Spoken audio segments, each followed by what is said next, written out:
आज के इस विशेष कार्यक्रम में पधारने पर मैं माननीय मुख्यमंत्री महोदय का, माननीय उप मुख्यमंत्री महोदय का एवं सभी माननीय मंत्रीगण का हार्दिक अभिनंदन करता हूं, स्वागत करता हूं। बड़े ही हर्ष का विषय है कि हमारे माननीय मुख्यमंत्री महोदय जी के नेतृत्व में वर्तमान सरकार के 600 उपलब्धियों भरे दिन पूरे हुए हैं। तो मैं माननीय मुख्यमंत्री महोदय को और उनकी पूरी टीम को बहुत बहुत बधाई देता हूं। सर, इस मौके पर सूचना एवं जनसंपर्क विभाग द्वारा इस विशेष प्रेस वार्ता का आयोजन किया गया है। तो सर, सर्वप्रथम एक छोटी सी प्रस्तुति विभाग द्वारा एक फिल्म के माध्यम से बनाई गई है, तो आपकी अनुमति से सबसे पहले उसका दिखाना चाहेंगे।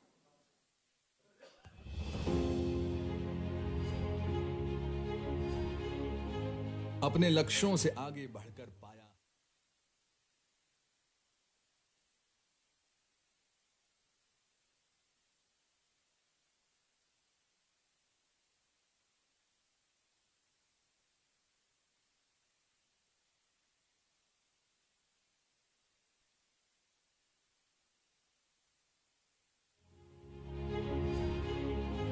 अपने लक्ष्यों से आगे बढ़कर पाया हरियाणा ने,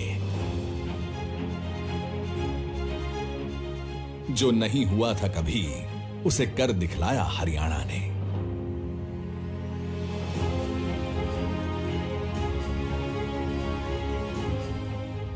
पर्ची खर्ची का काम खत्म, न तंत्र कहीं भ्रष्टाचारी। 85,000 युवाओं को मिली पारदर्शिता से नौकरी सरकारी।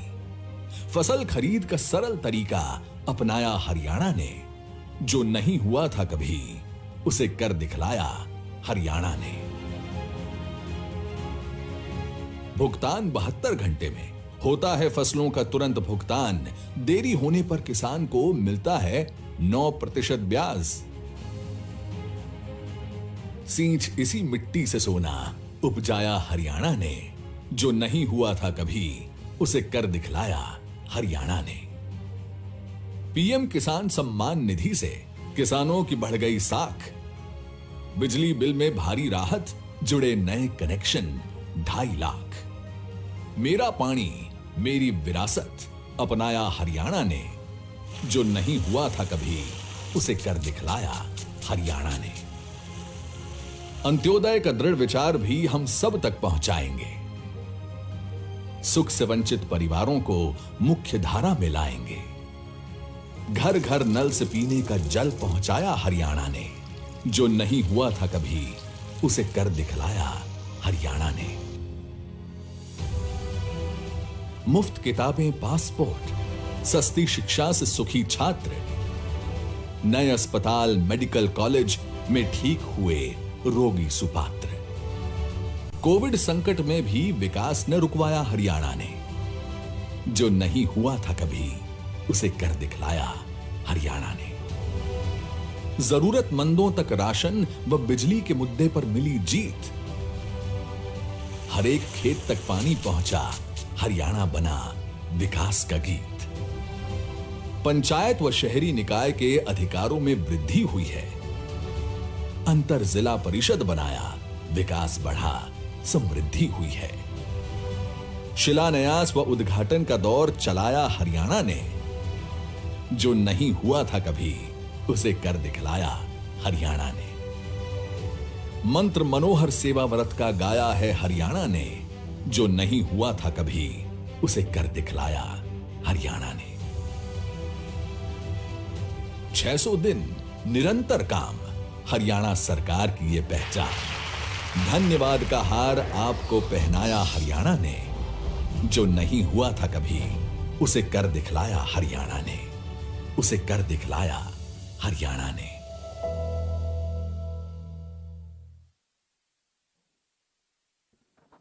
निस्संदेह माननीय मुख्यमंत्री जी के नेतृत्व में जो नहीं हुआ था कभी वो हरियाणा ने कर दिखलाया है।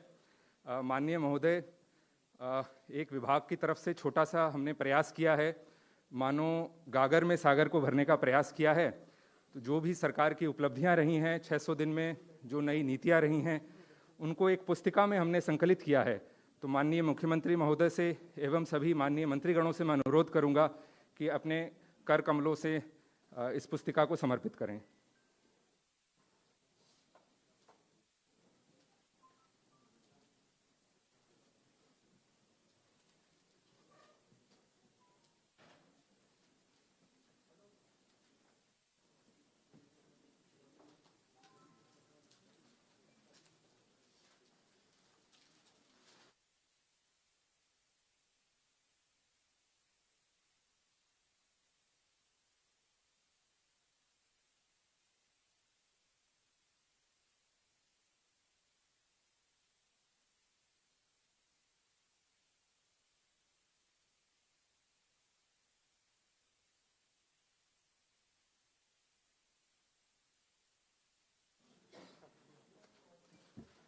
अब मैं माननीय मुख्यमंत्री महोदय जी से अनुरोध करूंगा कि अपना उद्बोधन देकर हमें अनुग्रहित करें।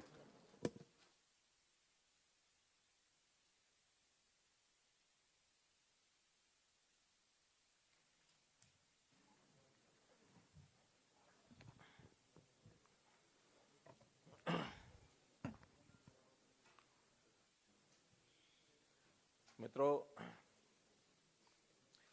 आज का ये जो प्रेस वार्ता का संदर्भ है, ये आपके सामने अभी हमारे डायरेक्टर पब्लिक रिलेशन ने स्पष्ट किया है।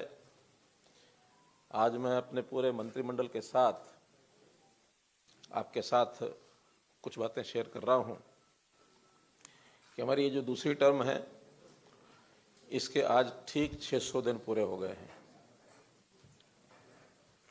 ऐसे एक मन में विचार आया कि हमारे प्रतिद्वंदी, हमारे विपक्षी दल के लोग, खास करके कांग्रेस, हमको सालों का हिसाब पूछते हैं कि इस साल में क्या हुआ, इतने सालों में क्या हुआ। हमने कहा सालों का नहीं, हम दिनों का भी हिसाब बता सकते हैं कि कितने दिनों में क्या काम हुए। ये इस दूसरी टर्म के जो 600 दिनों का समय है, उपलब्धियां हमारी अपार हैं, लेकिन फिर भी एक बात का उल्लेख जरूर करूंगा कि इसमें अधिकांश समय, लगभग 400 दिन इस 600 दिन में से कोरोना महामारी के कारण से हमारी जो गति थी, वो जितनी हम चाहते थे उतनी तो नहीं बन पाई। गति हमारी धीमी जरूर रही, लेकिन हम लगातार चलते रहे। अन्य विभागों के साथ प्राथमिकता के तौर पर इस कोरोना महामारी का मुकाबला करना, ये भी अपने आप में एक बड़ी चुनौती थी। और इस चुनौती को ध्यान में रखते हुए हमसे जो बढ़िया से बढ़िया बना वो हमने किया। इस चुनौती में बहुत काम ऐसे जो हमको पहली बार ही ध्यान में आए कि कोरोना की महामारी, उसमें ये विषय भी हो सकते हैं जिसका कभी पहले ध्यान नहीं दिया गया था, और इस महामारी के कारण से ही उनका आभास हुआ। हमने उसकी पूरी तैयारी की। पहली वेव जिसका समय मैं समझता हूँ मार्च 2020 से और अक्टूबर 2020, 7 महीने तक वो पीक पर पहुंची वेव। लेकिन दूसरी वेव मार्च से शुरू होकर के मई में ही पीक पर पहुंच गई, और पहले से 4 गुना 5 गुना ज्यादा ग्रेविटी उसकी थी। वो पहले वाली वेव के समय के हमारे सारे अनुभव, सारी सीख, ये दूसरे इस कोरोना के वेव के समय हमको उसका लाभ मिला, उन अनुभवों का, और सफलता से उसको हमने टैकल भी किया। इन 600 दिनों में अगर मैं ये कहूं कि कोरोना के साथ साथ आर्थिक सामाजिक दृष्टि से समाज में जो लोकहित के काम, लोक कल्याण के काम करने थे, उसमें भी हम पीछे नहीं रहे, लगातार आगे बढ़ते रहे।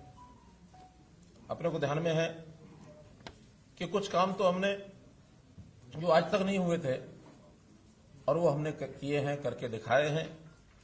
और उनके करने के पीछे की हमारी जो भूमिका है, वो भूमिका यही है कि समाज के हर व्यक्ति को हम उसके वांछित जो उसकी अपेक्षाएं हैं उसके अनुसार क्या दे सकते हैं। व्यक्ति को आगे बढ़ने की अपेक्षा होती है, उसमें उसको कैसे फैसिलिटेट किया जाए, कैसे उसको सुविधाएं दी जाए। जो अभावग्रस्त पीड़ित लोग हैं, कमजोर हैं, उनकी कमजोरियों को कैसे हम समाप्त करने में सरकार की भूमिका बड़ी निभा सकें। गरीब का कल्याण, ये हमारे लिए महत्वपूर्ण बात है। इसलिए समाज के प्रति जो संवेदनशीलता है उसको ध्यान में रखते हुए हमारा पूरा मंत्रिमंडल लगातार, यानी मैं कह सकता हूं कि हमारे साथियों ने सामान्य सरकारों में जो पहले जितना काम वो मंत्रीगण करते थे, हमने उससे डबल काम किया है, डबल शिफ्ट में किया है। अगर मैं 600 दिन की बात करूं तो हमने 1200 दिन का काम कर लिया इसमें। और हमारी तो जो पहली टर्म थी उसको भी अगर हम मिलाते हैं तो हमने पिछले 5 साल में भी 10 साल का काम किया। काम के नाते से हर हमारा साथी, और केवल मंत्रिमंडल के साथी ही नहीं, तो हमारे जितने भी ब्यूरोक्रेट्स हैं, जो हमारे अधिकारी हैं, जैसा उनको कहा, जैसा एक नीति के नाते, पॉलिसी के नाते जो बातें सरकार की ओर से बनाई गई उसको सिरे चढ़ाने में, नीचे उतारने में उन्होंने भरसक प्रयत्न किए, दिन रात एक किया। अगर विशेष उल्लेख की बात है तो इसमें परिवार पहचान पत्र की मैं बात करूंगा। ये एक ऐसा यूनिक कार्यक्रम जो सारे देश में हमने फैमिली आईडी का शुरू किया, सारे प्रदेश में। अभी तक व्यक्ति की पहचान आधार कार्ड से होती थी, लेकिन अब परिवार की पहचान फैमिली आईडी से होने लगी है। और जब हमने शुरू किया है तो इसको केंद्र सरकार ने भी बहुत बारीकी से अध्ययन करते हैं सब, उन्होंने इसको अपनाने का अपना संकल्प तय कर लिया है कि फैमिली आईडी के पायलट प्रोजेक्ट शुरू कराएं। एक पत्र निकला है, कुछ प्रदेशों के चीफ सेक्रेटरीज को कहा गया है कि इस फैमिली आईडी का अध्ययन करके एक पायलट प्रोजेक्ट का शुरू करना चाहिए। और मैं समझता हूं कि इसमें जो सरकारी योजनाएं, सहायता, जितने भी सेवाएं हैं, वो इस फैमिली आईडी के साथ, रजिस्ट्रेशन के साथ योग्य व्यक्ति को, पात्र व्यक्ति को पहुंच जाएंगी। अपात्र व्यक्ति उससे पीछे रहना पड़ेगा, उसको वो आगे ले नहीं सकता। कई बार व्यक्ति डबल फायदे भी ले जाते हैं। सरकारी योजनाओं में तो कई बार चेक नहीं होते, लेकिन इससे एक चेक लगेगा कि एक व्यक्ति एक योजना का लाभ एक व्यक्ति एक ही बार ले पाएगा। भ्रष्टाचार बहुत रुकेगा, फंड्स की पिलफरेज है वो कम होगी। तो एक यूनिक हमारा ये कार्यक्रम है जिसको हमने आगे बढ़ाया है। और आगे से जो सरकारी योजनाएं हैं, धीरे धीरे हम प्रयत्न कर रहे हैं कि वो सब उसी परिवार को मिलेंगी जो परिवार पहचान पत्र में रजिस्टर्ड है।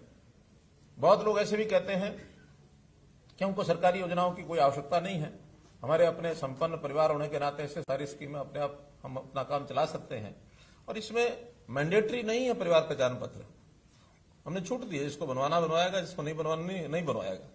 लेकिन ये शर्त तो हम लगा ही सकते हैं कि जिसको सरकार की योजनाओं का लाभ लेना है वो परिवार पहचान पत्र अवश्य बनवाएगा। तो इस नाते से हम आगे बढ़ रहे हैं। एक अच्छा हरियाणा, नया हरियाणा, स्वस्थ हरियाणा, सक्षम हरियाणा, शिक्षित हरियाणा, सामर्थ्य हरियाणा, ऐसे हरियाणा की कल्पना लेकर आगे चल रहे हैं।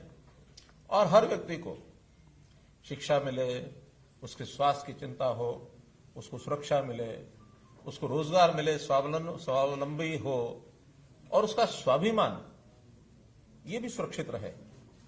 क्योंकि स्वतंत्र देश के स्वतंत्र नागरिक होने के नाते स्वाभिमान ये बहुत बड़ी चीज होती है। किसी व्यक्ति को हाथ फैलाने की आवश्यकता न पड़े, बल्कि सरकार की योजनाओं का लाभ जो भी पात्र व्यक्ति है उसको अपने आप उसके घर तक पहुंचे। हमारी ये योजना, इसमें हम आगे बढ़ रहे हैं। सुशासन के नाते से जैसा 25 दिसंबर को हम सुशासन वर्ष, सुशासन दिवस हम मनाते हैं, इसमें भी बहुत आगे बढ़े हैं। आईटी के ऊपर आधारित सारी हमारी स्कीमें शुरू हुई हैं और इससे तत्परता बढ़ती है।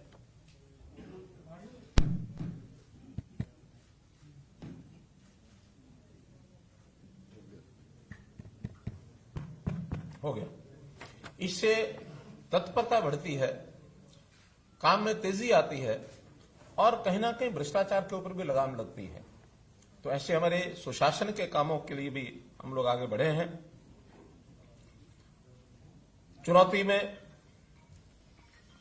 लॉकडाउन लगे, लॉकडाउन में स्कूल बंद, दुकानें बंद, सारी चीजें बंद, सामान्यतः जीवन थम सा जाता है। जो नियमित काम है वो तो खैर होते हैं, किसान की खेती वो समय पर उगानी होती है, उगती है, उगेगी, प्रोक्योरमेंट भी होगी, लेकिन बहुत ऐसे काम हैं जो हम यानी सोशल डिस्टेंसिंग को ध्यान में रखते हुए हमें बंद करने पड़ते हैं, ताकि इस कोरोना का जो विस्तार है उसको रोक सकें, उसको फैलने से कैसे बचा सकें। तो इसकी बहुत एक बड़ी चुनौती थी हमारे सामने। लोग सर्वाइव कैसे करें, उनकी आय कैसे सुनिश्चित रहे। और इस कोरोना में तो बहुत से लोग हमें छोड़ के चले गए, बहुत बच्चे हम अपने माता पिता को खो बैठे। ऐसे जाने वालों के प्रति हमारी सहानुभूति है, हम उनको श्रद्धांजलि देते हैं। हमने उन बच्चों की भी चिंता की है जो अपने माता पिता को खो बैठे हैं। समाज का हर वर्ग कैसे सुखी हो, ये हमने चिंता की है। जैसा कहा जाता है कि सर्वे भवन्तु सुखिना, सर्वे सन्तु निरामया, सर्वे भद्राणि पश्यन्तु, मां कश्चित् दुख भाग भवेत्। अर्थात हर कोई सुखी रहे, हर कोई निरोगी रहे, हर कोई कैसे यानी उसको किसी प्रकार का कष्ट न हो, ऐसी कल्पना को करते हुए हम लोग ये कर रहे हैं। जो चीजें नई हमने की हैं, मेरी फसल मेरा ब्यौरा, एक ऐसा कार्यक्रम कि किसान के हित में इसको हमने शुरू किया। किसान का खेत, उसने क्या बोया है, बोने के बाद कितनी उसकी फसल होगी, उसकी बिक्री ठीक से टाइम से हो जाए, कोई आपदा आ जाए, उसका नुकसान हो जाए, उसके नुकसान की भरपाई कंपनसेशन ठीक से मिल जाए और सरकार इसकी प्लानिंग भी ठीक से बना सके। अगर आज आवश्यकता ऐसी होगी है कि कौन सी फसल कितनी बुआई कराई जाए, आवश्यकता के हिसाब से इसकी प्लानिंग की भी जरूरत है। कोई एक ऐसा समय था कि अपने देश में खाद्यान्न की कमी थी, लेकिन हरित क्रांति के बाद आज खाद्यान्न भरपूर मात्रा में है और कई बार तो गोदाम में पड़ा पड़ा खराब भी होता है। लेकिन आज भी बहुत चीजों की कमी है, तिलहन की कमी है, दालों की कमी है, फलों की कमी है। तो इन चीजों को सरकार प्लान कर सके ठीक से, तो इसलिए मेरा फसल मेरा ब्यौरा, ये भी आपकी जानकारी के लिए हरियाणा में हमने कार्यक्रम चलाया। इसको भी अब बाकी प्रांत आगे बढ़ा रहे हैं। हम तो यहां जमीनों का रजिस्ट्रेशन एक प्रकार का फसलों का 2 साल से कर रहे हैं। पंजाब में इस बार केंद्र की ओर से एक निर्देश गया कि सब किसान जानकारी दें कि कौन कितनी फसल बोता है। इसका विरोध ही शुरू हो गया वहां कि आखिर ये जानकारी हमसे क्यों मांगते हैं। हमारा तो कहना है कि किसान की भलाई में है ये जानकारी, हमने इसमें से निकालना कुछ नहीं है, लेकिन किसान की भलाई इसमें है कि उसकी उगाई फसल ठीक से प्रोक्योर हो जाए, योजना में उसको लाभप्रद चीजें उसको बताया जाए, जमीन खाली कौन सी रहेगी उसका भी उसको लाभ होता है तो वो भी उसको बताया जाए। और फिर किसानों को हमने प्रोक्योरमेंट जो की है, 11 फसलों की प्रोक्योरमेंट हम लोग कर रहे हैं। और इस प्रोक्योरमेंट के बाद पहली बार हमने किसानों को सीधी पेमेंट दी है, डायरेक्ट डीबीटी के माध्यम से। मेरी फसल मेरा ब्यौरा में 9 लाख किसानों को 62 लाख एकड़ भूमि रजिस्टर करके, और इस बार लगभग 1700-1800 करोड़ रुपए उनको सीधा किसानों को गया है। एक बहुत बड़ा एक आंकड़ा है और किसान के घर में सीधा चला जाए, बीच में कोई ऐसा आदमी नहीं है उसकी पेमेंट को अपने पास लेके रख ले। जो किसान आज तरह तरह की बातें करते हैं, मैं समझता हूं अगर हरियाणा के सारे सिस्टम को ठीक से समझ जाएं तो ये भूल जाएंगे कि किस कानून का क्या उपयोग है। हम तो बिना कानूनों के भी इतना कर रहे हैं और कानूनों में यही बातें हैं, कानून में और कोई बात नहीं है। चाहे वो मंडियों की बिक्री की बात है, चाहे वो कॉन्ट्रैक्ट खेती की बात है, सारे विषय यही है और कोई नहीं है। तो इसलिए इन विषयों को आगे बढ़ा रहे हैं। परिवार पहचान पत्र में हमने हर गरीब परिवार को कैसे सहायता दी जाए, मुख्यमंत्री परिवार समृद्धि योजना हमने शुरू की। 6,000 रुपया केंद्र सरकार की ओर से भी, प्रधानमंत्री जी की ओर से भी अनाउंस किया गया। 6,000 रुपया हमने भी अनाउंस किया। कि उसकी जितनी भी स्कीमें हैं, जिसका प्रीमियम उसको देना होता है वो दे नहीं पाता है या देने की मंशा नहीं होती है, लेकिन लाभ बहुत होते हैं उन स्कीमों के। हमने कहा उन स्कीमों का प्रीमियम इस 6,000 रुपये में से हम देंगे, चाहे जीवन ज्योति योजना है, चाहे प्रधानमंत्री सड़क सुरक्षा बीमा योजना है, या प्रधानमंत्री फसल बीमा योजना है, या फिर सम्मान निधि है, किसान सम्मान निधि है, लघु व्यापारी सम्मान निधि है, श्रमजीवी सम्मान निधि है, तो इनके सबके प्रीमियम उसमें से हम देंगे। एक बहुत बड़ी एक योजना। फिर हमने ये कहा कि 1 लाख परिवार जो सबसे गरीब है उसका हमने कोई पैमाना नहीं रखा कि इतनी सीमा से नीचे। हमने कहा जो न्यूनतम आय के हैं उसका सर्वे हमारा चल रहा है, इनकम का वेरिफिकेशन। जो न्यूनतम होंगे वो न्यूनतम की सीमा 10,000 तो खैर नहीं होगी, 25, 30, 50,000 रुपया कुछ ना कुछ निकलेगी। तो उन 1 लाख परिवारों को मुख्यमंत्री अंत्योदय परिवार उत्थान योजना, इसमें से उनको काम दिलाएंगे। कोई सरकार उनको पैसा देगी ऐसा नहीं है, पैसा तो 6,000 रुपया जो देना है स्कीमों का देना है, लेकिन उसमें से कोई काम करने वाला परिवार का व्यक्ति छोटा काम बड़ा काम कुछ ना कुछ करा के लाख रुपए से ऊपर उसकी इनकम साल की हो जाए। अभी तो 1 लाख का पहला टारगेट है, इसको हम 1,80,000 तक भी ले जाना चाहेंगे। बीपीएल से भी ऊपर उठे तो ये एक स्कीम हमने बनाई है। स्वामित्व योजना, ये भी अपने आप में एक यूनिक, लाल डोरा को समाप्त करके और हर व्यक्ति को उसका परिवार की यानी उसका जो मकान है उसके नाम हो जाए रेवेन्यू रिकॉर्ड में, उसका वो यानी एक मलकियत होगी तो स्वाभिमान से वो भी रहेगा, मेरा मकान है, मैं इसका मालिक हो गया हूं। गांव में हमने पहले शुरू की, देश भर ने अपना लिया स्वामित्व के नाम से, आज कई प्रांतों में योजना शुरू हो गई है। और अब हमने शहरी स्वामित्व, जो जमीनें 20 साल से पहले म्यूनिसिपैलिटी से किसी ने लीज पर ली थी, अब वो आदमी 20 साल 30 साल 40 साल, कईयों की 2 पीढ़ी 3 पीढ़ी भी हो गई है, दुकान है मकान है लेकर बैठे हैं। आज लीज का पैसा देते होंगे सॉरी देते होंगे नहीं भी देते होंगे, झगड़े होंगे, लिटिगेशन होगी। तो हमने एक स्ट्रोक से ऐसे सबको उनका मालिकाना अधिकार देने के लिए योजना बना ली। एक फार्मूला बनाया कि इतने पैसे जमा करा दे उसके मालिक हो जाए। तो ये शहरी प्रॉपर्टी का स्वामित्व, इस प्रकार से ये योजना भी हमने बनाई। बहुत विभागों के विवाद बने हुए थे। एचएसवीपी जिसको पहले हम हुड्डा कहते थे, उनके मकानों की अनाउंसमेंट है और झगड़े हैं। फिर एचएसआईडीसी इंडस्ट्रियल प्लॉट्स के झगड़े, फिर मंडियां दुकान मार्केटिंग बोर्ड इनकी दुकानों के झगड़े, ऐसे सारे विभागों का एक योजना हमने माइनिंग की बनाई। विवादों का समाधान, जितने विवाद हैं बड़ी संख्या में है, उसकी कोई भी एक स्कीम बनाएंगे, वन टाइम सेटलमेंट स्कीम बनाएंगे, उसमें से उनको लाभ लेकर के और वो विवाद से बाहर हो जाएं, एक सुखी जीवन व्यतीत करें।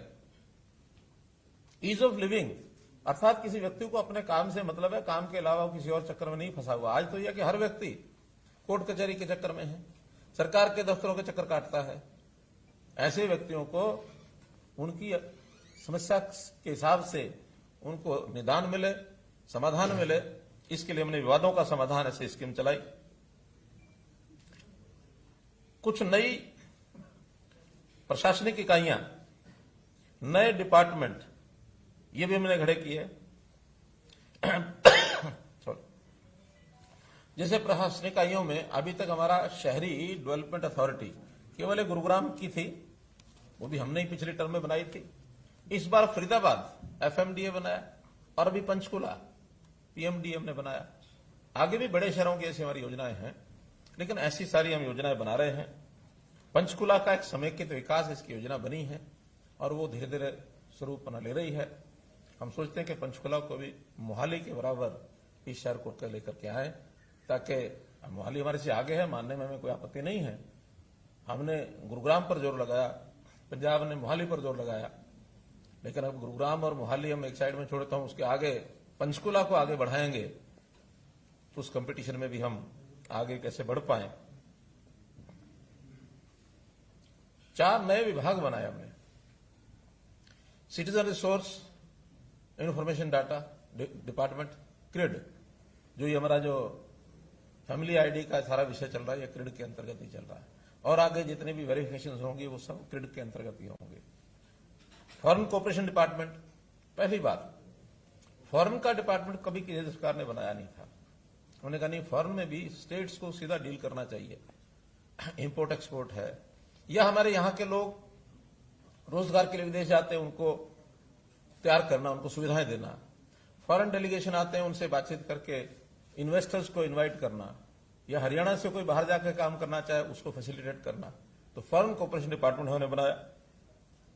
हाउसिंग फॉर ऑल, प्रधानमंत्री जी की जो योजना है कि हर सिर पर, हर परिवार के ऊपर एक छत होनी चाहिए, उसका घर होना चाहिए, तो प्लानिंग से अभी तक ये एक विषय बहुत सरकारों ने पहले भी लिया होगा, कभी 100 गज के प्लॉट की बात है, कभी और कोई विषय हैं, लेकिन ठीक उसका अध्ययन करके जिसको चाहिए उसको हम दे नहीं पाए हैं। इसका एक क्रिड के माध्यम से अध्ययन करेंगे कि किसका अपना परिवार का घर है, किसका अपना घर नहीं है। जिसका घर नहीं है, अगर वो सामर्थ्य है तो अपने आप बनाएगा, सामर्थ्य नहीं है तो सरकार और बैंक से उसकी सहायता कराएंगे, केंद्र सरकार की भी सहायता लेंगे। ऐसे ही एमएसएमई हमने अलग से विभाग बनाया। उद्योग में रोजगार के नाते हम ज्यादा रोजगार कैसे पैदा करें, और एमएसएमई में बहुत रोजगार होता है, तो इस विभाग को अलग बनाने की आवश्यकता महसूस की गई। तो इंडस्ट्री डिपार्टमेंट से एमएसएमई, क्योंकि एमएसएमई में केवल इंडस्ट्री नहीं है, इसमें हर प्रकार की एंटरप्रेन्योरशिप है, उसमें दुकान भी शामिल है, कोई किस प्रकार का सेल्फ जो एम्प्लॉयमेंट की स्कीमें होती हैं वो भी उसमें शामिल हैं, सर्विसेज भी शामिल हैं, तो इन सब चीजों को उसमें जोड़ा गया है एमएसएमई में।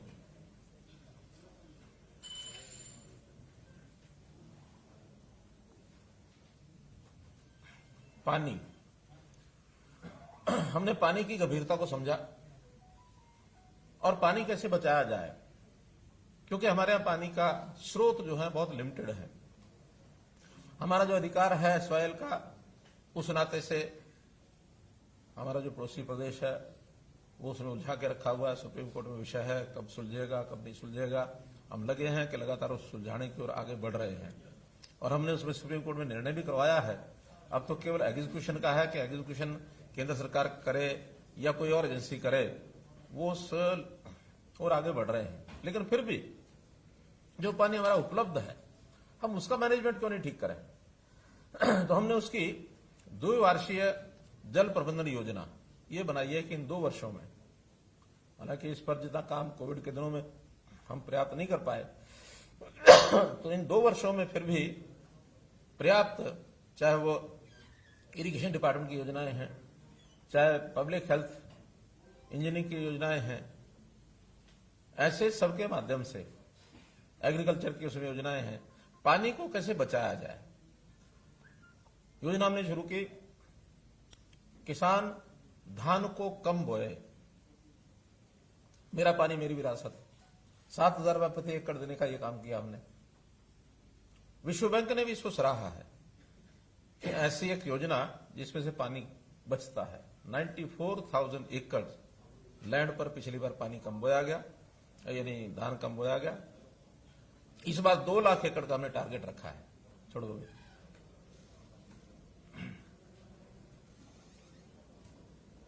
2 लाख टारगेट हमने एकड़ का रखा है, और मैं समझता हूं इसको हम पर्याप्त करेंगे।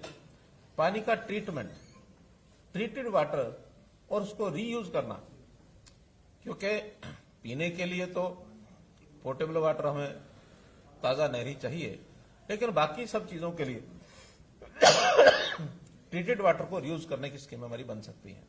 उस पर हम बना रहे हैं, और उसके कारण से भी पानी की हमारी खपत कम हम कर पाएंगे। इरिगेशन में माइक्रो इरिगेशन, जो काडा डिपार्टमेंट उसको मिकाडा बनाया, ताकि माइक्रो इरिगेशन के ऊपर हम लोग काम कर सकें, ताकि पानी की कैसे बचत हो। तो मित्रों, पानी पर हम लोग बहुत गंभीरता से विचार कर रहे हैं, ताकि कॉमन मैन को ये पानी कैसे मिले, कम से कम पीने का और बाकी चीजें सुलभ पानी मिल जाए। इन सब कामों को ध्यान में रखते हुए, यानी देखते हुए, हमें बड़ी प्रसन्नता है कि नीति आयोग समय समय पर मूल्यांकन करता है स्टेट्स का। इस बार 2020 का जो रैंकिंग आई है, आपको बताते हुए खुशी हो रही है हमें कि जो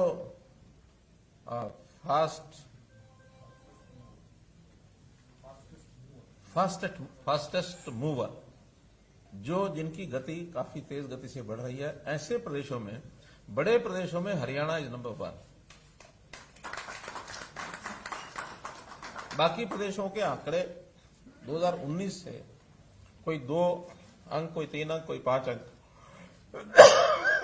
उनकी रैंकिंग बढ़ी है, लेकिन हमारी रैंकिंग 10 अंक बढ़ी है।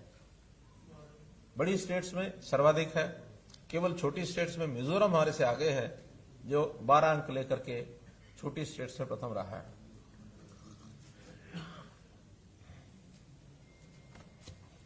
और इसमें भी हमने तय किया है कि अगले वर्ष इसमें और आगे बढ़कर के केरला को कैसे पकड़ें, क्योंकि केरला अभी भी नंबर 1 पर है टोटल मिलाकर। हमारे 67 रैंक है, उनकी 75 मार्क्स हैं रैंकिंग में।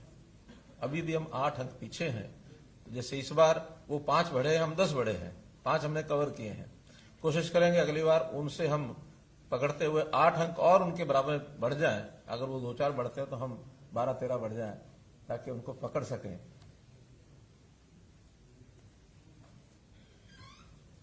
कोरोना के दिनों में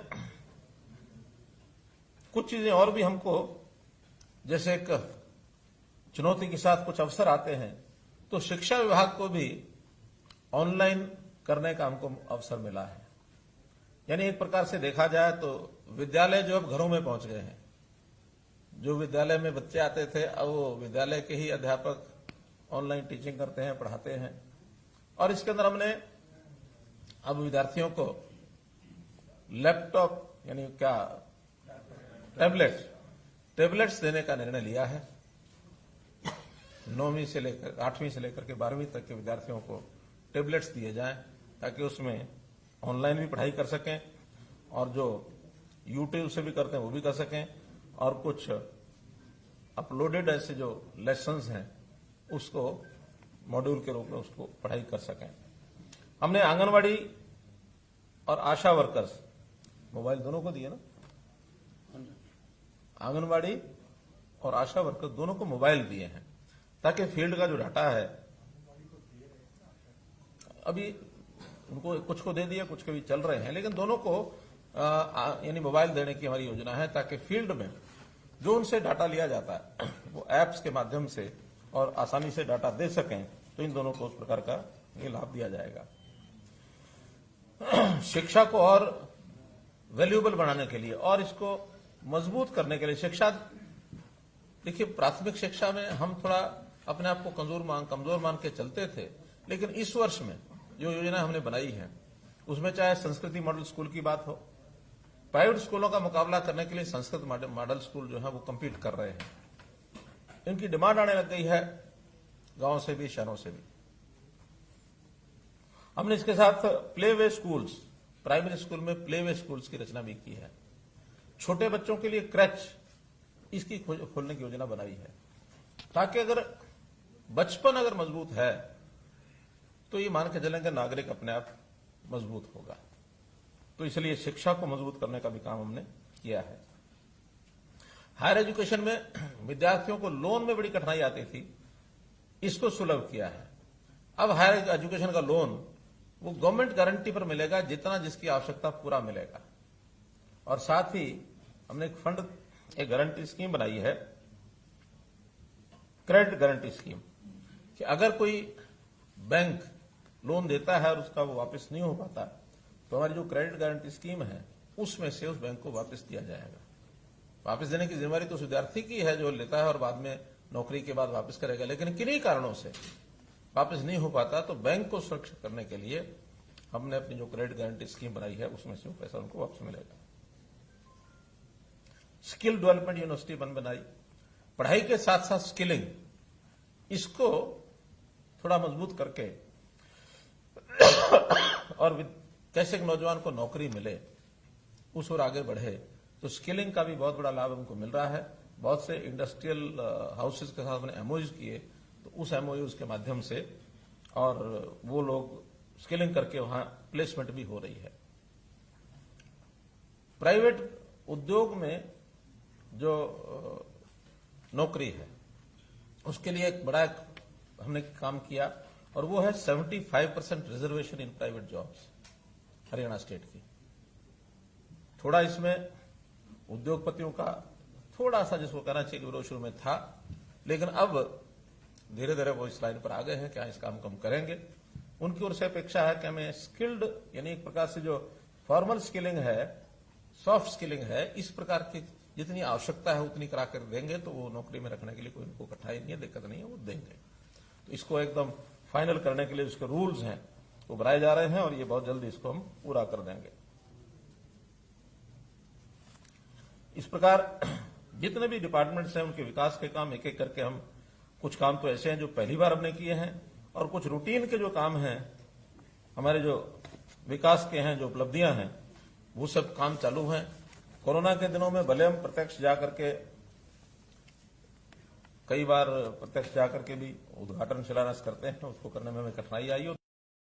ऑनलाइन पिछले दिनों में 98 प्रोजेक्ट्स जिनके शिलान्यास और उद्घाटन हमने एक ही श्लोक में किए 1170 करोड़ रुपए के। और ये चौथा कार्यक्रम है इस कोविड के दिनों में जब ऑनलाइन बड़े बड़े सारे प्रोजेक्ट्स को हमने किया है। लगभग 7,500 करोड़ रुपए के पिछले 1.5 साल में हम लोग ये कर चुके हैं। हमारे मित्र कांग्रेस के खास करके कुछ आलोचनाओं में एक बड़ा आलोचना ये करते हैं कि हमने अपने समय में ये किया, हमने अपने समय में वो किया। और एक विषय पिछले दिनों में काफी चर्चा में उन्होंने चला रखा है कि मेडिकल कॉलेजेस, इसके बारे में बताया कितने खोले हैं। अब उनको कहीं कोई चीज नहीं मिलती तो कहीं ना कहीं उंगली टिका देते हैं जाकर के। मैं मेडिकल कॉलेजेस के बारे में कह रहा हूं कि उन्होंने जो खोले हैं अच्छा ही अच्छी बात है, जो खोले हैं तो खोलने ही चाहिए, किसी सरकार को नहीं खोलने चाहिए ऐसा हमारा मत नहीं है। लेकिन हमने जो खोले हैं वो बता रहा हूं कि हमने आने के बाद फरीदाबाद का अटल बिहारी वाजपेयी मेडिकल कॉलेज, सिरसा यमुनानगर कैथल में घोषणा की है, उसका बहुत जल्दी निर्माण शुरू हो जाएगा। नारनौल में, जींद में, भिवानी में और गुरुग्राम में ये निर्माण शुरू हो चुका है। श्री कृष्णा आयुर्वेदिक विश्वविद्यालय ये बन चुका है। डेंटल कॉलेज मेवात में 135 करोड़ रुपए का ये बन चुका है। कुटेल में पंडित दीनदयाल उपाध्याय जी के नाम से यूनिवर्सिटी ये बन चुकी है। 6 नर्सिंग कॉलेज 194 करोड़ रुपए के बन चुके हैं। और ये तो जो नए बनाए हैं वो बोल रहा हूं, जो पुराने भी पहले बनाए गए थे उसमें भी भवन खड़ा करने तक ही सीमित रहे, उन्होंने उसको आगे विस्तार नहीं किया उसका। हमने हर एक मेडिकल कॉलेज का विस्तार किया और 2014 में जो एमबीबीएस की 750 सीटों का एडमिशन मिलता था, आज वो 1850 एमबीबीएस की सीटें इस साल एडमिशन हुए हैं, मोर देन डबल। आखिर ये हमारे वाले मेडिकल कॉलेज तो जब चलेंगे तब चलेंगे। ये तो पहले वालों का ही विस्तार किया, उसमें भी हमने पर्याप्त पैसा खर्च किया है। बजट में भी जितना पैसा उन्होंने नए लगाने में किया होगा उससे ज्यादा बजट हमने उन सब मेडिकल कॉलेज में लगा के और ये 1850 मेडिकल कॉलेज की सीटें बढ़ा करके हमने ये सब काम किए हैं। तो मित्रों, कोविड का जो सबसे बड़ा विषय वो था कोरोना। कोरोना में जैसे मैंने बताया कि सारी व्यवस्था हमने ठीक से की, आज सारी दोहराने की आवश्यकता नहीं है क्योंकि ये हर दिन ही चर्चा का विषय रहा। एक बात का उल्लेख मैं करना चाहूंगा, ऑक्सीजन का। हमारा सबसे बड़ा चैलेंज इस बार था तो ऑक्सीजन थी। ऑक्सीजन की सप्लाई केंद्र से भी हमने जितना मिलना था वो लिया और अतिरिक्त भी प्रयत्न जितने इंडस्ट्रियल ऑक्सीजन को हमें जो मेडिकल ऑक्सीजन में बदलने के लिए काम किए वो हमने किए। यहां तक कि जो गैसियस फॉर्म की ऑक्सीजन हमको मिल रही थी क्योंकि लिक्विड ऑक्सीजन ही ट्रांसपोर्टेबल है, तो उन लिक्विड ऑक्सीजन को, गैसियस ऑक्सीजन को उपयोग करने के लिए 2 जगह हमने स्पेशल मेडिकल हॉस्पिटल बनाए 500-500 बेड के, पानीपत में, रिसार में। ये भी यूनिक काम हुआ है, कहीं किसी प्रदेश में ऐसा नहीं हुआ। 1-2 प्रदेशों में हमारे साथ साथ ही हमारे बाद बने हैं, लेकिन पहली बार देश में ये प्रयोग हुआ है। हमारे ये दोनों हॉस्पिटल भले आज वहां पेशेंट्स नहीं हैं, फिर भी ये 6 महीने तक रहेंगे। 6 महीने के बाद कोई दुर्भाग्य से अगर दोबारा से कोई विषय ऐसा आता है तो फिर ये काम आएंगे, और नहीं तो 6 महीने बाद इसको डिसमेंटल किया जाएगा। ऑक्सीजन को, प्राकृतिक ऑक्सीजन कैसे तैयार हो, इस ओर भी हमारे वन विभाग की ओर से हमने योजना बनाई। बड़े बड़े वन ऐसे बनाए जाएं, 5 एकड़ से लेकर 100 एकड़ तक, जिसमें से 2 का भी शिलान्यास पिछले दिनों किया है। और इस वर्ष में इन वनों को याद रखने के लिए, कोरोना के कारण से याद रखने के लिए, इसका नाम भी हमने विशेष रखा है ऑक्सीवन। इन वनों से ऑक्सीजन मिलेगी। और नए वन जो बनेंगे ठीक है, पुराने वन, खास करके वो पेड़ जिनकी आयु 75 वर्ष से ऊपर हो गई है, ऐसे पेड़ों को भी हम सम्मान करते हैं। वो भी हमारे प्राणवायु देवता है।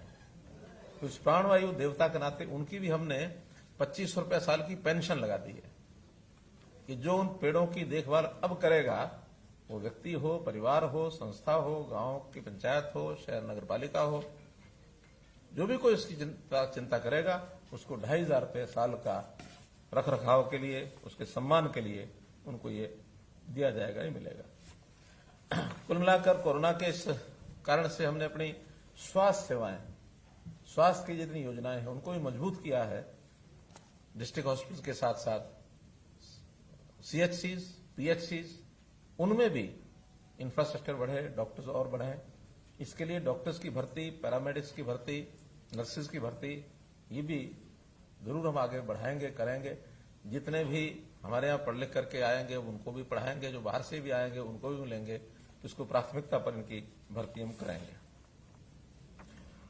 अब मैं कोरोना के कारण से जो कष्ट परिवारों में हुआ, खास करके जो लोग हमारे बीच में से चले गए, उनका एक जो बिछोड़ा है वो हमको सहन करना पड़ा। उन परिवारों की भी आर्थिक स्थिति बिगड़ी है। कुछ लोग इलाज के कारण से उनके खर्च बहुत हुए हैं। कुछ लोगों के काम व्यवसाय, खास करके छोटा जो मजदूर, दुकानदार, ऐसे लोगों को उसका बड़ा सहन करना पड़ा है। तो ऐसे ही हमने कुल मिलाकर कुछ योजनाएं जो सोची हैं वो आपके सामने मैं जरूर रखता हूं। बाद में लिखित भी आपको सब मिल जाएंगी।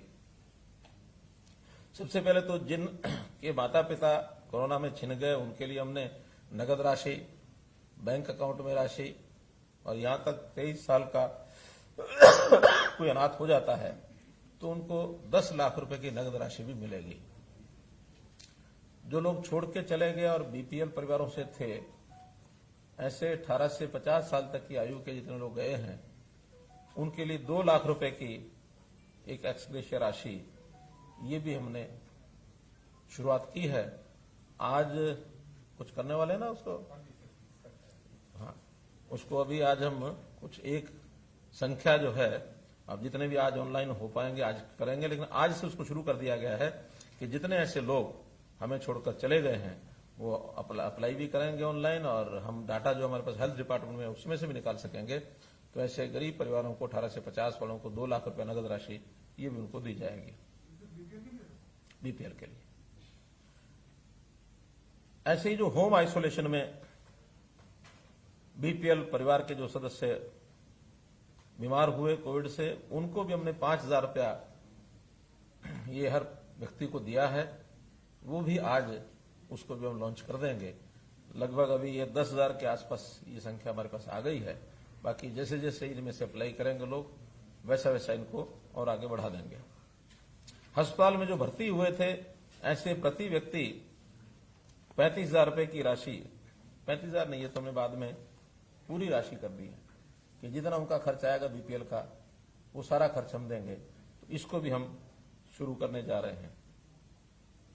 फिर जो कुछ गरीब लोग हैं, निर्माण श्रमिक हैं, ऑटो रिक्शा है चालक, रिक्शा चालक, श्रमिक जो कम आय वाले हैं, रेडी फड़ी वाले, अनऑर्गेनाइज्ड लेबर, क्योंकि उसका कोई डाटा हमारे पास बहुत ज्यादा नहीं है, पिछले कोविड में हमें मिला था, फिर भी उसको एक पोर्टल हम खोल रहे हैं।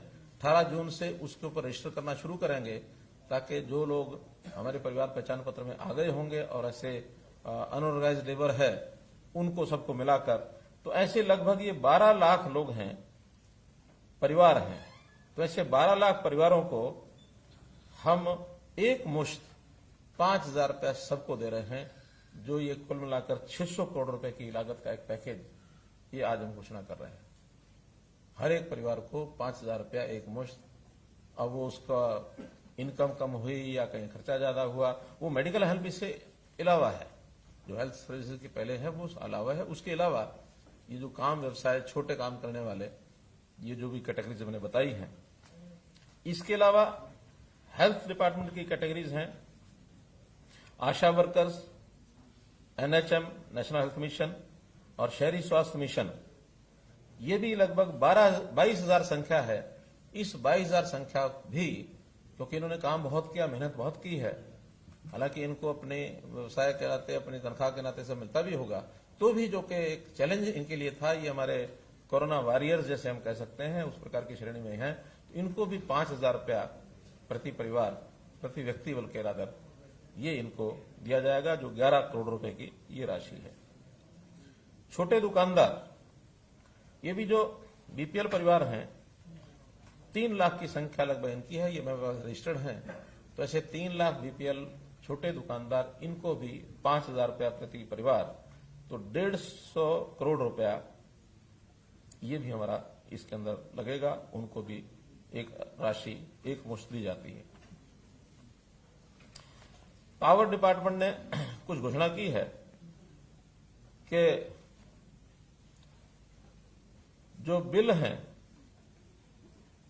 जिनका फिक्स चार्जेस आता है, काम नहीं हुआ, कम हुआ तो भी मंथली चार्जेस या फिक्स चार्जेस जो लगते हैं, उनका पैमाना यह तय किया है कि अगर किसी का जनवरी, फरवरी और मार्च का जो बिल है, एवरेज बिल, उससे अभी जो इन 3 महीनों में एवरेज बिल, यानी अप्रैल, मई, जून, इनका एवरेज बिल अगर 50% से कम है, क्योंकि अगर 50% से ज्यादा है तो ये मान के चले को काम चलता है, उसका ठीक है, लेकिन अगर बिजली बिल ही 50% से कम आया है तो मतलब उनके काम में कहीं ना कहीं अड़चन पड़ी है। तो ऐसे लोगों के लिए रियायत है कि उनका जो फिक्स चार्ज है, यदि वो 10,000 रुपया महीना से कम है तो उसको सारे का सारा रिफंड किया जाएगा, नहीं लिया जाएगा, या दे दिया होगा तो रिफंड किया जाएगा।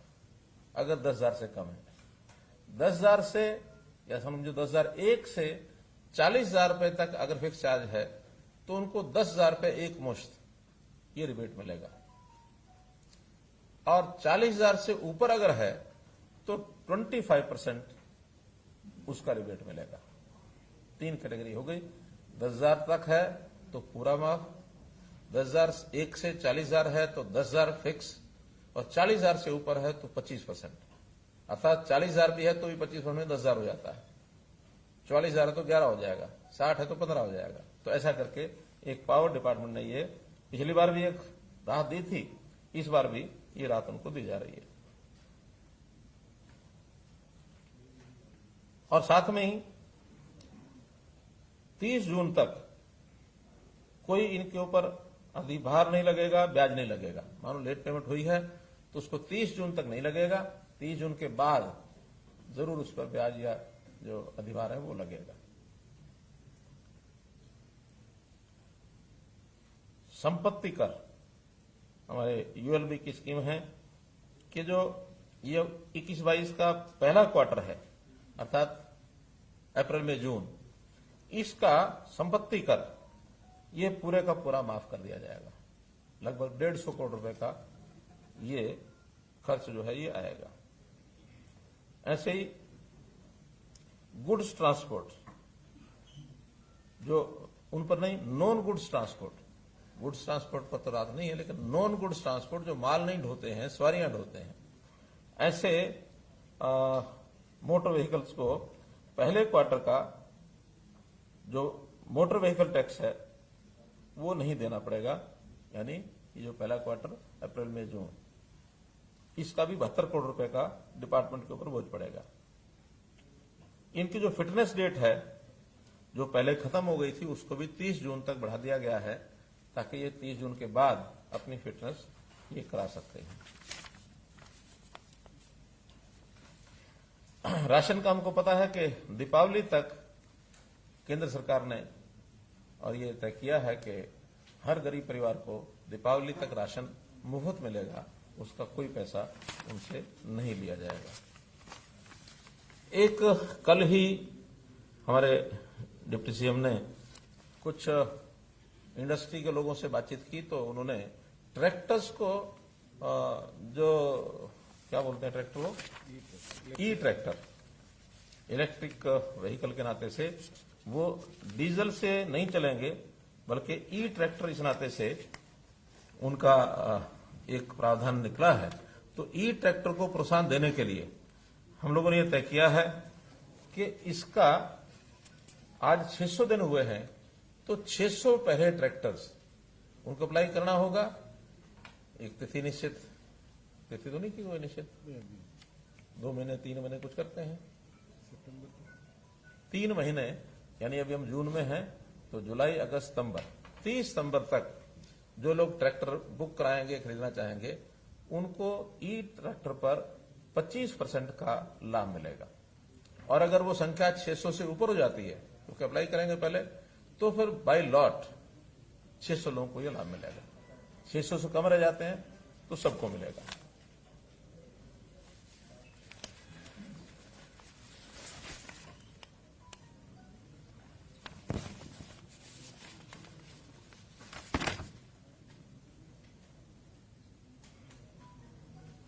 एक विषय और बताना रह गया है। बड़े शहरों में हमने 4th फ्लोर इसका रजिस्ट्रेशन ये भी अलाउ किया है, वरना पहले 3 फ्लोर की रजिस्ट्रेशन होती थी, 4th फ्लोर पर रजिस्ट्रेशन नहीं होता था। 3rd और 4th इकट्ठा एक ही मालिक का नाम होता था। तो शहरी जो मकान है उनको इसका बहुत लाभ हुआ है, अपने एक फ्लोर को और बना करके किराया आदि पर वो दे सकते हैं, तो इससे उनकी आजीविका ये बढ़ी है। तो एक बड़ा काम ये किया है। अनऑथराइज कॉलोनीज 1200 से ऊपर कॉलोनीज ऐसी हैं जिन्होंने अप्लाई किया है, जिनकी मोडेलिटी तय हो रही है, उनको सबको हम जितनी भी ये सुविधाएं हैं, पानी की, बिजली की, सीवरेज की, एक डेवलपमेंट चार्ज उनसे लेकर के और इनको सबको रेगुलराइज करेंगे। वो प्रोसेस में है, बहुत जल्दी उसका एक अनाउंसमेंट हो जाएगी। तो 1200 कॉलोनी ऐसी हैं जिन्होंने रजिस्टर किया है कि हम अपनी कॉलोनी का रेगुलेशन चाहते हैं। पावर जहां तक बात है, हरियाणा एकमात्र ऐसा प्रदेश है कि 67% गांव में और 24 घंटे बिजली ये अब जाती है, यानी ये उनको मिलती है। हमारा गांव जगमग गांव स्कीम के अंतर्गत अब धीरे धीरे ये 5200 गांव तक हम पहुंच गए हैं। हमारी योजना है कि बाकी बचे हुए गांव में जो 1/3 बचे हैं उनको भी हम पूरा करें, ताकि हरियाणा ऐसी पहली स्टेट बन जाए कि हर गांव में 24 घंटे बिजली वो जो मिलती है सबको दे सकते हैं।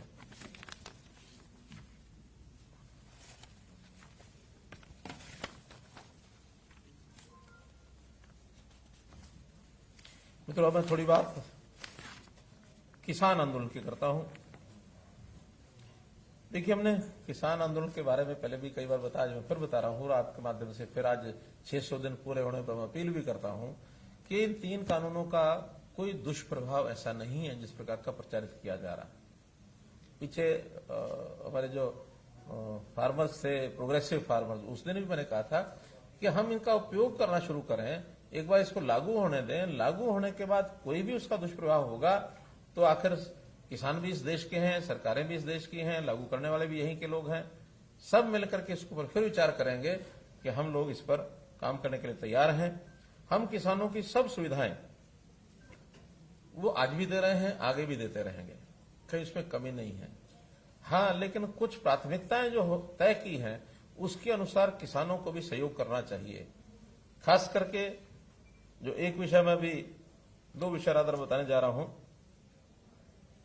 कि ट्यूबवेल कनेक्शंस ये हमने खोल दिए हैं, लेकिन एक ही शर्त लगाई है कि 35 हार्स पावर तक अभी प्राथमिकता पर हम देंगे, लेकिन 15 से ऊपर जो हार्स पावर है उसको माइक्रो इरिगेशन का जरूर जोड़ेंगे।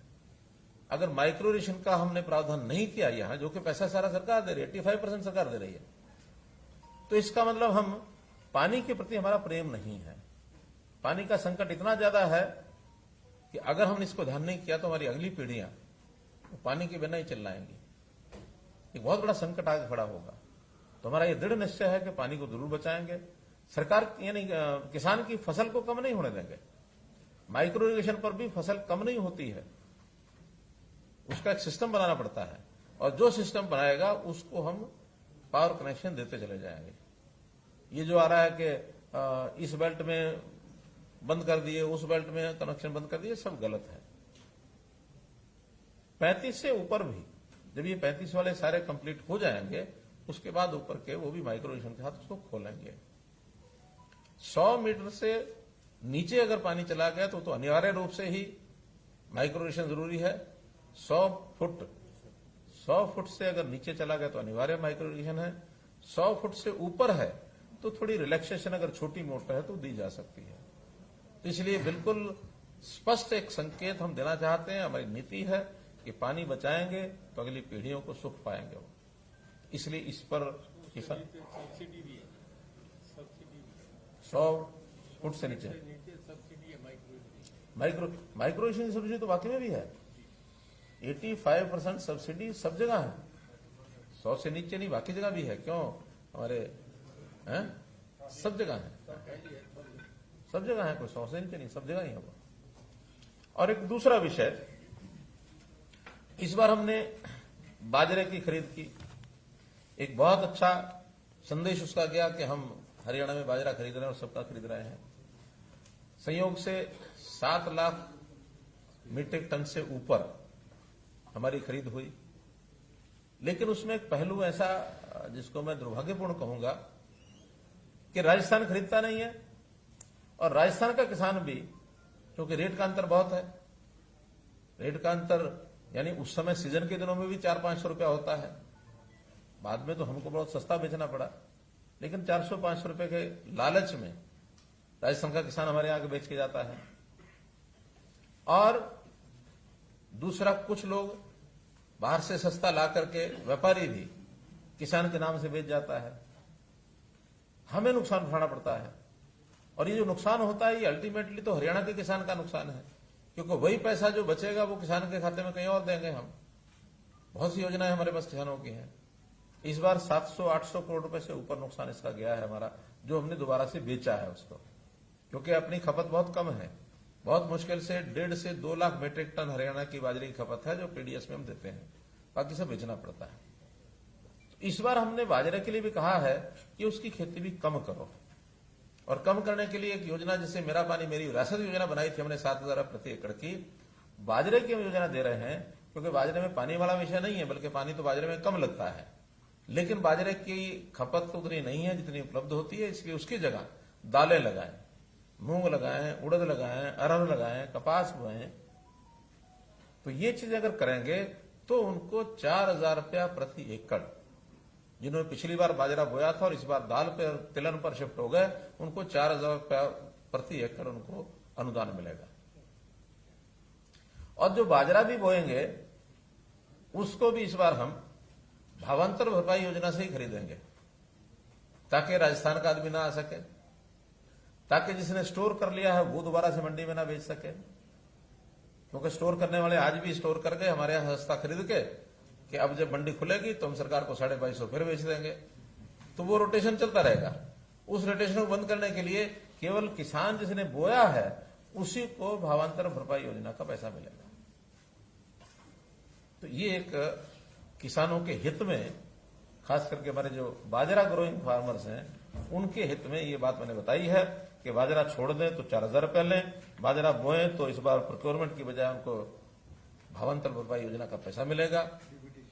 डीबीटी से मिलेगा सबको, सबके उनके खाते में जाएगा। वो हमारे पास डाटा आ जाएगा सारा, मेरी फसल मेरा ब्यौरा में इस बार। और डाटा को लेने के लिए थोड़ा सा इस बार हमें और मेहनत करेंगे कि हर खेत का फसल का डाटा ये हमारे पास आ जाए। कई बार बहाने मारते हैं कि भी हम तो बोया था बाजरा लेकिन हमारी तो फसल लिखा ही नहीं गया। तो इस बार सारे डिपार्टमेंट लग करके, चाहे उसमें रेवेन्यू डिपार्टमेंट है, एग्रीकल्चर डिपार्टमेंट है, इरिगेशन डिपार्टमेंट है, और हमने आउटसोर्सिंग सिस्टम से भी हम लोग लगाएंगे, ड्रोन मैपिंग ये भी हम कराएंगे। तो इसलिए इसको थोड़ा सख्ती से लागू करेंगे। ये विषय भी आपके सामने मैंने रखना था।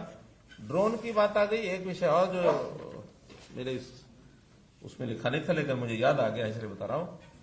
हमने एक नया कार्यक्रम शुरू किया है और एक कारपोरेशन बना रहे हैं, ड्रोन कारपोरेशन ऑफ हरियाणा। और जितना भी सर्वे ड्रोन से करने की आवश्यकता विभागों को पड़ेगी, चाहे वो एग्रीकल्चर है, चाहे फॉरेस्ट है, माइंस है, अर्बन लोकल बॉडीज है, ग्राम पंचायत का डिपार्टमेंट है, या टाउन कंट्री प्लानिंग है, क्योंकि ये सबको एरियल सर्वे की जरूरत पड़ती है। ऐसा एरियल सर्वे करने के लिए एक ड्रोन कॉर्पोरेशन हरियाणा हमने बनाया है, जिसमें पहले चरण में 100 ड्रोन और एकदम अगले चरण में 100 ड्रोन और, तो ऐसे 2 चरणों में 200 ड्रोन लिए जाएंगे। हमारे पास 40 से 50 ड्रोन हैं अभी, लेकिन अलग अलग विभागों में है। कोई फॉरेस्ट के पास है, कोई हमारे क्रिड के पास है, कहीं बाकी डिपार्टमेंट्स का उपयोग कर रहे हैं, साइंस टेक्नोलॉजी कर रहा है। उन सबको इकट्ठा करेंगे ड्रोन कॉर्पोरेशन में और 200 ड्रोन्स का ये प्रावधान करके, और इस 200 ड्रोन को करने का मतलब यह है कि हर 40,000 स्क्वायर किलोमीटर है, तो 200 स्क्वायर किलोमीटर में एक हो जाएगा। 200 स्क्वायर किलोमीटर में एक ड्रोन 10 दिन के अंदर पूरा सर्वे कर लेता है।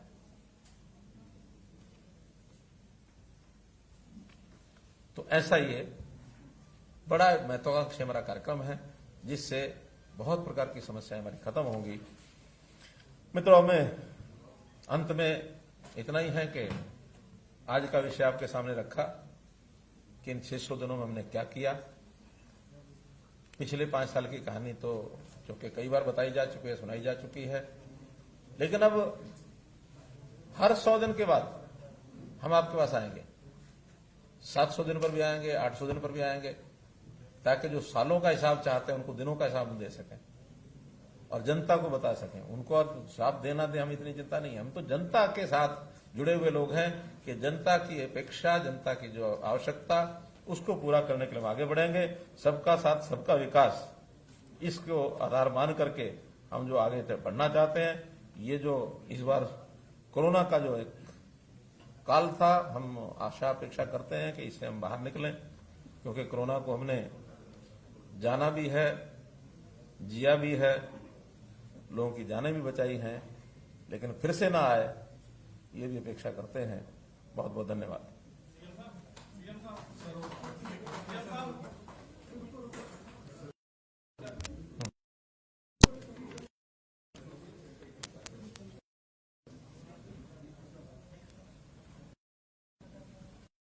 इसको कराएं।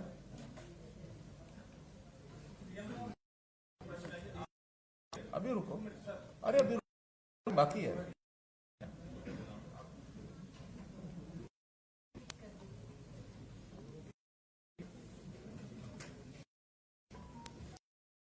जी,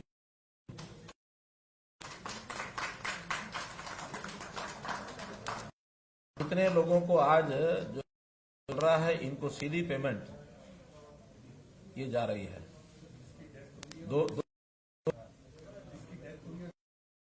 हाँ, 2 लाख रुपया इन सब परिवारों को जैसे स्क्रोल हो रहा है, ये हो रहा है। ये 5,000 का है। ये 5,000 जो राशि है, उन लाभार्थियों को ये पैसा टोकन रखा है, क्योंकि बड़ी संख्या है तो बड़ी रहेगा। 2 तीसरा 2 ही है। तो मित्रों, ये आज हमने लॉन्च किया है, पहुंचना शुरू होगा। काफी बात हो गई है, फिर भी पहले करना। आपने सबका किया गया, ठीक है, लेकिन मीडिया के लिए भी सर आप कुछ बोलती ना हो कि हम क्या लोग सर यहाँ तो कोविड के इसमें ऐसा बनाओ, जरूर सोच के करूंगा।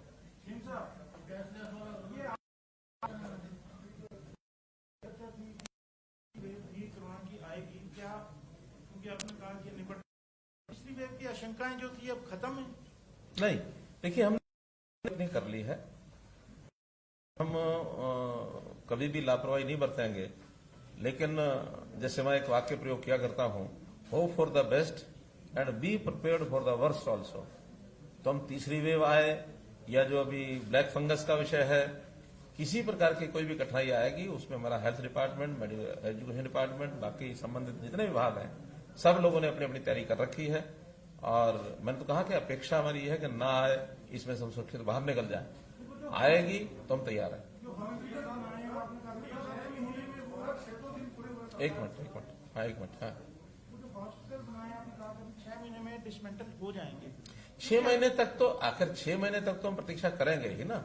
6 महीने के बाद उनको हमने बना के रखना है कि नहीं रखना है, क्योंकि टेंटेड एक अकोमोडेशन है और टेंटेड अकोमोडेशन बिना किसी यूज के खड़ा रखना ठीक नहीं है। हमारा पहला टेंडर 6 महीने का हुआ है, एक्सटेंडेबल अप टू नेक्स्ट।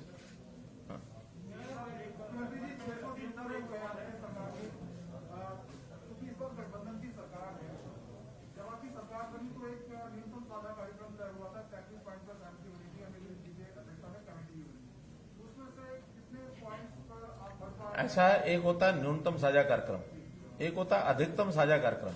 अभी हम न्यूनतम की बजाय जो अधिकतम साझा कार्यक्रम है उसके हिसाब से कर रहे हैं। जितने भी हमारे ये कार्यक्रम हुए हैं ये सब आपसी सहमति से हुए हैं, इसमें कहीं विरोधाभास नहीं है। जितने हमारे कार्यक्रम है वो आप न्यूनतम मानो अधिकतम मानो, ये अधिकतम साझा कार्यक्रम के हिसाब से चलेंगे, आप इसकी चिंता मत करो।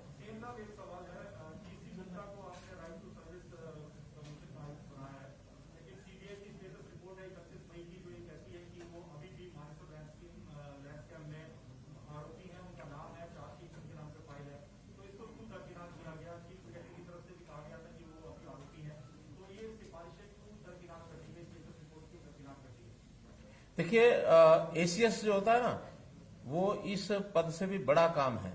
अगर वो इतने साल से एसीएस रह गए हैं तो फिर यह भी बन सकते हैं।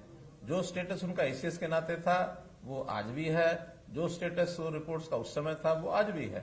कहीं भी कोई बात आगे आएगी तो उस समय मिलकर के अपने आप संभालेंगे। कोई ऐसी स्थिति नहीं है जिसमें कोई गड़बड़ होने वाली है। जैसे 603 में तो भी आपने बहुत कुछ किया, जो पहली दफा वो आपने बताई दिया है। आपने एक बहुत बड़ा कार्यक्रम गुड़गांव में किया था पिछले टेन्योर में, जिसमें 6 लाख करोड़ के निवेश करने का प्रपोजल्स आए थे। बहुत अच्छा कार्यक्रम आपका था। हम कितने पे आ पाए? 6 लाख में से कितना, 6 लाख करोड़ में से कितना करोड़ हम इतने 5 साल तकरीबन हो गए उसको आए हैं? आज अभी हमने M2 600 इसका कार्यक्रम किया है। अगस्त के महीने में मैं M2500 ये कार्यक्रम करूंगा, उसमें बताऊंगा। सीएम साहब एक सवाल मेरा है। अभी पिछले इन्हीं 600 दिनों में लोकल बॉडी और अन्य जगह पे जो सेक्शन 7A की रजिस्ट्रियां हुई थी उसमें करीब 300 अफसरों पे कार्रवाई होनी थी और वो रिपोर्ट आपके पास पहुंच चुकी है। उस पर कब तक कार्रवाई की जाएगी? देखिए वो कार्रवाई डिपार्टमेंटल कार्रवाई है और वो अपने तरीके से उसको देख रहे हैं, कर रहे हैं, कितनी उनकी गलती है कितनी नहीं है। एक बात हम ध्यान रखें कि कोई भी जब नया प्रोजेक्ट या नई पॉलिसी कोई भी चलाई जाती है उसमें कभी कभी जो गलती होती है वो कभी मेलाफाइड होती है, कभी बोनाफाइड होती है। अगर तो कहीं मेलाफाइड गलती है तो निश्चित रूप से उसको सजा मिलेगी। मानो किसी से कोई बोनाफाइड गलती हो गई है तो फिर कई बार उसके उसी हिसाब से उसका निर्णय भी लिया जाता है, क्योंकि ये 7A का प्रावधान इतनी सख्ती से पहले लागू नहीं हुआ था जितना सख्ती से अब हम लागू कर रहे हैं। रजिस्ट्रियां तो पहले भी हो रही थी और पहले भी कुछ ना कुछ प्रावधान ऐसे बने हुए थे, लेकिन अब चूंकि सख्ती से लागू कर रहे हैं, इसमें कोई कमी ध्यान में आई है तो इसका पूरी इसकी छानबीन की जाएगी कि किस मकसद से वो गलती हुई है। सीएम साहब पानीपत के विनोद है। एक मिनट सर, ये आपने फाइनेंशियल असिस्टेंस अनाउंस की है जो कोविड के विक्टिम्स हैं और उनके जो सर्वाइवर्स हैं, उनके कोविड विक्टिम्स की फैमिलीज के लिए। बीपीएल का हो गया, कुछ एक और गरीब तबकों का हो गया, लेकिन कई महिलाएं स्पेशली वो हैं जो टोटली डिपेंडेंट थी एक मेल मेंबर के ऊपर, वो एपीएल या बीपीएल से नहीं है। हो सकता है कि वो टैक्स पेयर भी रहे हों, लेकिन वो परिवार उजड़ गए। क्या आपके पास कोई इस तरह की भी योजना है कि ऐसे परिवारों को भी आप किसी तरह से कोई सहायता देंगे? देखिए कोई ना कोई पैरामीटर पैमाना रखना पड़ता है। अब हर किसी को हर चीज का लाभ तो संभव नहीं होता है। बहुत लोग संपन्न भी हैं, बहुत लोग अपने पैरों पर खड़े भी हैं। अगर कोई ऐसा इंडिविजुअल केस कभी आएगा कि किसी एक व्यक्ति के कारण से उतना वो परिवार इतना पीछे हो गया है या इतना शटर हो गया कि उसकी मदद करनी जरूरी है तो वैसे भी करते हैं। हमारे पास सभी मंत्रियों के पास डिस्क्रिशनरी कोटा डीक्यू होता है, तो ऐसा इंडिविजुअल कोई परिवार आता हम बीच में करते भी रहते हैं, तो ऐसा कोई आएगा जरूर करेंगे। सीएम साहब पानीपत के विनोद हैं जो अफ्रीका के अंदर वर्क वीजा पर गए हुए थे और समालखा में वो रहते थे। उनके छोटे भाई के पास फोन आया है, उनसे फिरौती मांगी जा रही है। प्रधानमंत्री जी से, सरकार से मदद वो मांग रहे हैं कि उनको वापस लाया जाए, उनकी मदद की जाए। मैंने अखबारों में पढ़ा है सारा। संयोग से आज मैं दिल्ली जा रहा हूं तो ये विषय मैं वहां जरूर करूंगा, होम मिनिस्टर से करूंगा कि उनकी क्या मदद हो सकती है। फिर वो फॉरेन अफेयर मिनिस्टर्स जो हमारे MEA है तो उनके माध्यम से या जो भी सहायता करनी होगी जरूर करेंगे। हमारे हरियाणा का कोई व्यक्ति वहां फंसता है तो उसकी सहायता करना हमारा काम है। सीएम साहब, एक फरीदाबाद का जो मामला आपके सामने आया है कि सुप्रीम कोर्ट के जो आदेश हुए हैं, 10,000 परिवार जो हैं वो बेघर हो गए हैं। अब वो 10,000 परिवार कहाँ जाएं, क्योंकि अब सरकार ही उनको संभाले, क्योंकि सारे अधिकारियों की तरफ से ही उनको पहले क्लियरेंस दी गई थी जब भी वो वहां स्थापित हुए। अब 10,000 परिवार उजड़ गए हैं, तो उनके लिए सरकार क्या करे? पहली बात तो ये जो क्लियरेंस वाला विषय है ये कहीं अधूरा है। कई बार क्या होता है, अनऑथोराइज कॉलोनीज बनती हैं, इलीगल कंस्ट्रक्शन होती है, वो एरिया फॉरेस्ट का एरिया है और उस एरिया में बिना किसी परमिशन के वो सारी चीजें हुई हैं। ये भी है सत्य उसमें कि बहुत से दिल्ली के परिवार जब दिल्ली में से उनको उजाड़ा गया या उनके खिलाफ कार्रवाई की गई तो वहां जाकर के सेटल हो गए। वहां तो सड़कें जो हैं वो भी दिल्ली वालों ने बना के दे रखी हैं, जो कनेक्शन है वो भी दिल्ली वालों ने लेके दिए हुए हैं, वोटर्स वो लोग दिल्ली के हैं। हरियाणा के भी कुछ हो सकते हैं, ऐसा नहीं हो सकते। तो ऐसा कुछ तो परिवार छोड़ करके अपने अपने जहां लोग आए थे वहां से चले गए, लगभग 50% लोग। फिर भी क्योंकि सुप्रीम कोर्ट का ऑर्डर है, एग्जीक्यूट तो होगा ही, लेकिन उनकी रीसेटलमेंट की जो योजना हरियाणा के जो लोग होंगे, हरियाणा के लोग यानी काम करते होंगे यहाँ, उनके लिए रीसेटलमेंट स्कीम का विचार कर रहे हैं। डिप्टी कमिश्नर को कह दिया, उस विचार करके कोई ना कोई बना रहे हैं। सर, जो कंपनसेशन दिया जाना है कोरोना वाली को जिनकी डेथ हुई है, तो अभी तक उसका कुछ हुआ नहीं सर। और दूसरा सर उसमें ये कि जो पुलिस वाले जो इस दौरान जिनकी डेथ हुई है उनका मुआवजा कम कर दिया गया। नहीं, कोई कम नहीं किया, 30 लाख रुपया है। 20 कर दिया गया। नहीं 30 ही है कोई। हाँ, HDFC बैंक में अगर किसी का अकाउंट है तो 30 लाख वो अलग है और ये 30 लाख अलग है, तो 60 लाख मिल जाता है उनको। और दूसरा आपने कहा कि वो पैसा जो आज हमने ये लॉन्च किया है तो जिनकी डेथ हुई है उनको आज शुरू कर दिया है, वो 2 लाख रुपया उनको जाना शुरू हो गया है। बहुत बहुत धन्यवाद।